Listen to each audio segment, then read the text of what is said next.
પશ્ચિમ બંગાળની અંદર વિધાનસભાની ચૂંટણી છે. ફર્સ્ટ ફેઝનો વોટિંગ થઈ ચૂકેલું છે અને ત્યાં આગળ ફર્સ્ટ ટાઈમ ભારતીય ઇતિહાસની અંદર 90% વોટિંગ થયું છે. તે અદ્ભુત કહેવાય, ઐતિહાસિક કહેવાય અને એ માટે પશ્ચિમ બંગાળની જનતાનો આપણે ધન્યવાદ માનવો જોઈએ. હવે બધાને પ્રશ્ન એ થશે કે આ વોટિંગ પેટર્ન બદલાય છે તો આખરે પ્રજાનો મિજાજ શું છે? અને સૌથી મોટો પ્રશ્ન એ છે કે ભાજપે ત્યાં આગળ બહુ સારી રીતે ફાઇટ આપેલી છે. તો લોકોનું અનુમાન એવું છે કે શું ભાજપ આજે ફેર 150થી વધુ સીટ મેળવી શકશે? તો એ બધું જાણવા માટે અને અનુમાન ક્લિયર કરવા માટે આપણે થોડીક વસ્તુ સમજવી પડે. ફર્સ્ટ આપણે એ સમજવા પ્રયત્ન કરીશું કે પશ્ચિમ બંગાળનો જે રાજકીય ઇતિહાસ છે કંઈક અલગ છે. ત્યાં આગળ જ્યોતિ બસુની 35 વર્ષ કોમ્યુનિસ્ટ સરકાર રહેલી અને સરકારને હટાવતા બહુ ટાઈમ લાગેલો. એટલે વિચાર કરો 35 વર્ષ એટલે શું. બીજું ત્યાં આગળ એવું થઈ ગયેલું દરેક જે સત્તાધીશ પક્ષ હોય એ ત્યાં આગળ પ્રજાની અંદર એવો ખોફ ઉત્પન્ન કરતા હતા કે એની અગેન્સ્ટમાં એટલે સત્તા પરિવર્તન લાવવું પણ અઘરું બની ચૂકતું હતું દર વખતે. પરંતુ સૌ પ્રથમ આ પેટર્ન કોને તોડી? તો આ પેટર્ન શ્રીમતી મમતાબેને તોડી અને ત્યાં સીએમ બન્યા. લોકોનો વિશ્વાસ પણ હતો મમતાબેને કઈ રીતનું ત્યાં પોલિટિક્સ કઈ રીતનું કામકાજ કર્યું છે આપણે એમાં નથી જવું, પણ જે રાજકીય સમીકરણો શું બને છે એને સમજવા પ્રયત્ન કરીશું અને એના આધાર પર આપણે નક્કી કરીશું કે બીજેપીને 150થી વધુ સીટ મળશે. અને પશ્ચિમ બંગાળનો જે હંમેશા ચૂંટણી બાબતની અંદર ઇતિહાસ એવો રહેલો છે કે ત્યાં આગળ હંમેશા ખૂન ખરાબાને કંઈક તો થતું હોય છે, અનિચ્છનીય બનેલું જ હોય છે. જાનહાનિ પણ મોટા પ્રમાણમાં થયેલી છે. જો તમે રેકોર્ડ કાઢો, ડેટા કાઢો તો તમને ખ્યાલ આવે. સારું, હવે એ પોઈન્ટ પર આપણે આવા પ્રયત્ન કરીશું બીજેપી આજે ફેર કઈ રીતે સફળ બની શકે. તેના માટે સૌપ્રથમ આપણે સમજવું પડશે કે બીજેપી આખરે પશ્ચિમ બંગાળમાં સફળ ક્યારે થયા.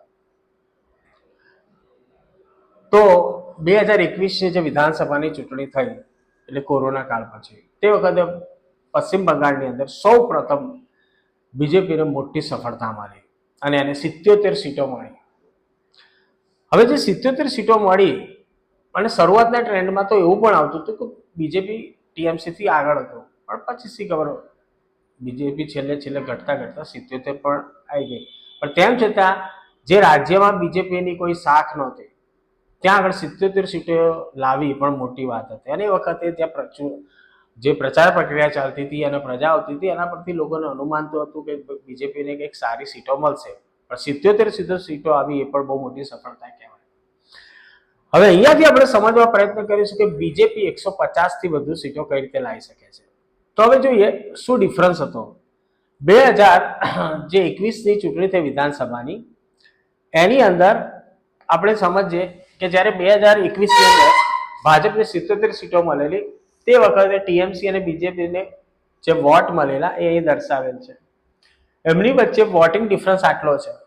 ઓકે, તો સૌ પ્રથમ એસઆર પ્રક્રિયા બીજેપીને કઈ રીતે ઉપયોગી બની છે એ સમજીશું ને એના દ્વારા આપણે ક્લિયર કરીશું કે 150થી વધુ સીટ આવવાની સંભાવના બને છે કે નહીં. તો આ બંને વચ્ચે જે વોટિંગ ડિફરન્સ છે એના કરતાં વધુ એસઆઈઆરની પ્રક્રિયામાં જે મતદાતાઓ છે એના નામ કમી કરવામાં આવેલા છે. એટલે 90.8 એટલે 91 લાખ જે વોટ છે એમના નામ એમાંથી કમી કરવામાં આવેલા છે. હવે એનાથી શું બીજેપીને ફાયદો મળશે કે નહીં એ આપણે સમજીએ.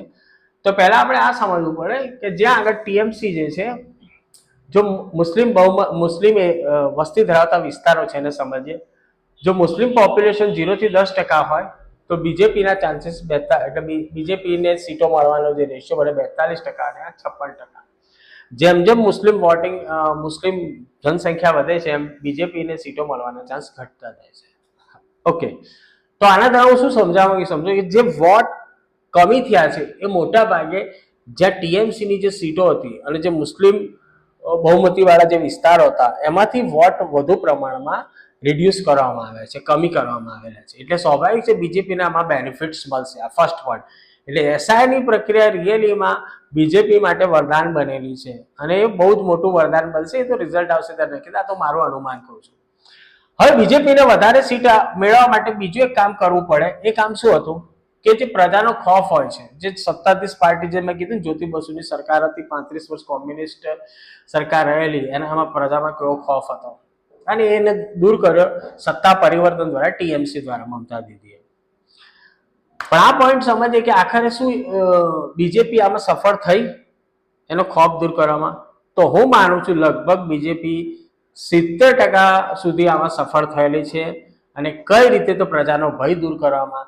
અને બીજું, બીજેપીની ગવર્મેન્ટ કે ને ધ્રુવીકરણ, પોલરાઇઝેશનની અંદર પણ સફળ થઈ છે, અને જે હિન્દુ વોટ બેંક જે છે એને એક સાથે જોડી શકેલી છે. તો એના માટે કોણ મુખ્ય કેરેક્ટર્સ છે? તો 3 મુખ્ય એમના પ્રચારકો રહેલા છે. એમાં સૌપ્રથમ આપણે જે બીજેપીના જે મુખ્ય લીડર છે, માનનીય શ્રી નરેન્દ્રભાઈ મોદી. એમણે ખરેખર પ્રજાને પોતાની સાથે જોડેલી છે. તમામ રેલીઓમાં એનો પ્રભાવ પણ પડેલો, જે રીતે પબ્લિક ત્યાં આવતી હતી. બીજા, બીજેપીના જે સ્ટાર પ્રચારક છે ધુરંધર, એમને બહુ જ મોટું કામ કરેલું છે ત્યાં. એમાં સૌથી બીજું મોટું કામ કરનાર છે યોગી, માન્ય શ્રી યોગી સાહેબ, અને ત્રીજા છે હેમંતા. આ ત્રણેય જે રીતે કેમ્પેન, ઇલેક્શન કેમ્પેન કર્યું અને પ્રજાને જે રીતે જોડી, એનાથી એક પ્રકારનો ટ્રેન્ડ બન્યો.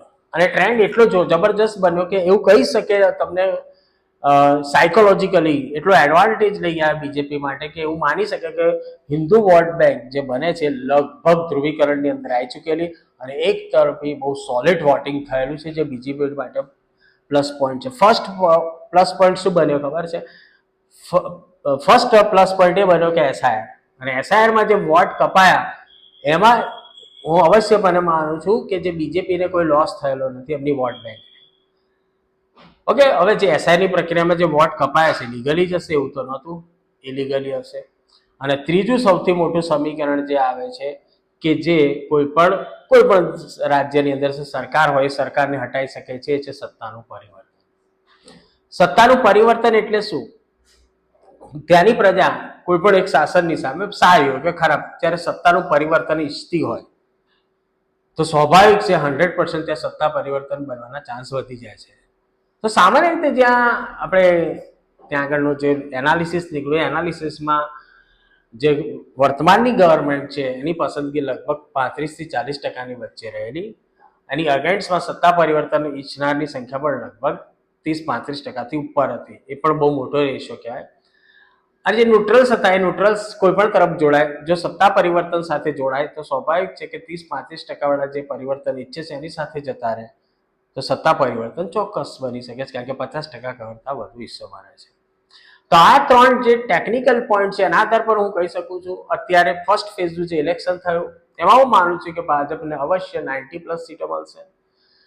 બીજા ફેઝની અંદર હું માનું છું જે ક્રુશિયલ ભાગ છે બીજેપી માટે પણ સીટો પ્રાપ્ત કરવાનું, પણ મારું એવું માનવું છે ત્યાં આગળ બીજેપી આરામથી લગભગ 50ની આજુબાજુ સીટ પ્રાપ્ત કરે.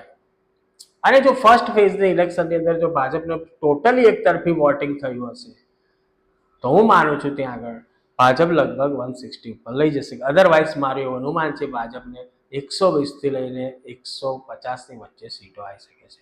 ધન્યવાદ. જો મારો વિડીયો તમને સારો લાગે તો તમે ખાલી કોમેન્ટ્સ કરશો, હું એવું ના કહી શકું કે મારી ચેનલને તમે ફોલો કરો, અનુસરો કે સબસ્ક્રાઈબ કરો. બટ મારું એનાલિસિસ જો તમને સારું લાગ્યું હોય તો કંઈ પણ ટિપ્પણી કરી શકો છો, સારી કે ખરાબ એ માન્ય છે. હું આવા પ્રયત્ન કરતો રહીશ, પોલિટિકલ કોઈ પણ એનાલિસિસ આપતો રહીશ. ધન્યવાદ. જય હિન્દ, જય ભારત.